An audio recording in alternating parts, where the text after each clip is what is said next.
So when kennel training your dog, you want to make sure their kennel is large enough that they can sit, stand, do a circle, and lay down fully to stretch out in it. I use a 42-inch kennel for Sirius, and he's about 70 pounds, and it is the perfect size for him to be able to comfortably lay down and be okay while I'm gone for a few hours. The best way to start teaching your dog to kennel up on command is just building up some positive reinforcement. So I take treats and I just guide him, Azkaban, while using the word that I'm going to use for his kennel up command, and I hold off on treats until he puts his entire body into his kennel. Azkaban. So guide all the way in there until they put their entire body in there, and then you reward them. Do not give them a treat until they put their entire body in there. Make sure you're including the verbal command of whatever you're going to use for your kennel. I use Azkaban because his name is Sirius.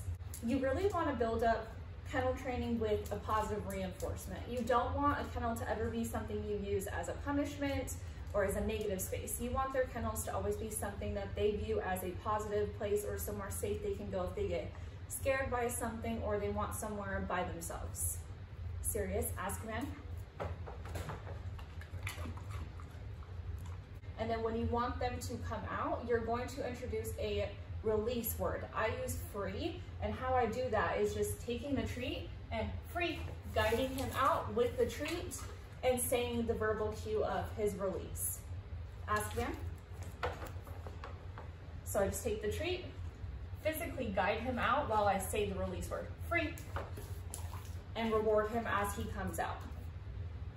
Azkaban. You can also give them some treats at the top of their kennel. Anytime they're calm and hanging out in their kennel, down, down.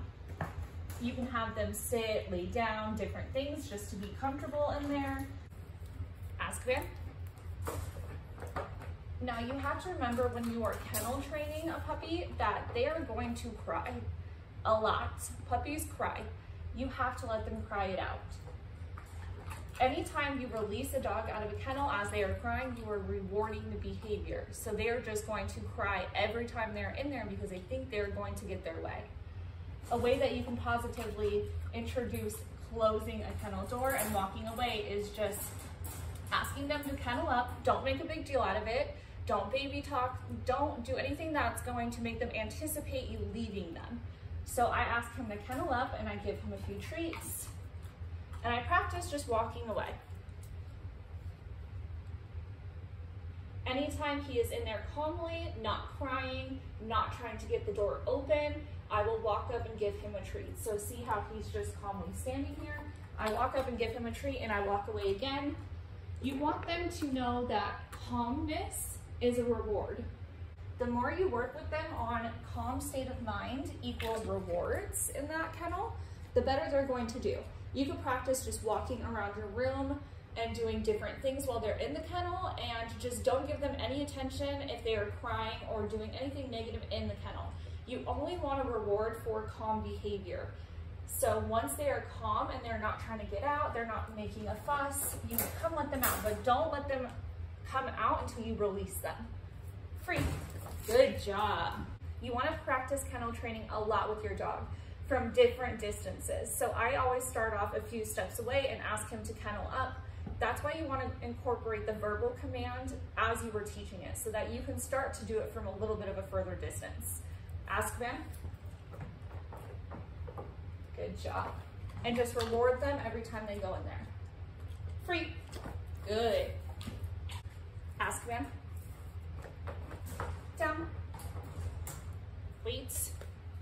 You can also practice with the door open as you walk around and just reward them for staying in that kennel. If they get out before you tell them to, just put them right back and start over and try again. Some dogs are going to make that mistake. You just want to guide them and correct them. It's not a big deal, just start over again. Now with puppies and kennel training, it takes a little bit longer because they're going to be crybabies, but you let them cry it out and you only let them out when they are not crying. Calm state of mind equals let out of the kennel.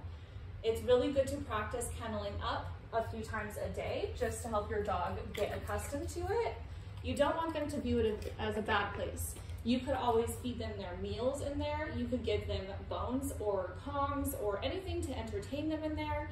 You could even feed them their meals in there with the door open. You want to encourage them to view this as a good area. You don't want them to view a kennel as a bad space. Serious, Azkaban. So keep up with the training. You do want this to be something that your dog doesn't dread. You want them to view this as a fun experience and a cool space that they can go to have alone time or somewhere that they are comfortable while you are gone. Some dogs need to be kennelled when you're not home, and that is okay. Not every dog has the ability to be free roaming. Sirius has very severe separation anxiety and anxiety, and the kennel keeps him safe while I am at doctor's appointments. Free. Good boy. Sirius, Azkaban. And if you keep up with it, your dog will view their kennel as a safe space, and it will be better for everyone involved. Free. Good job.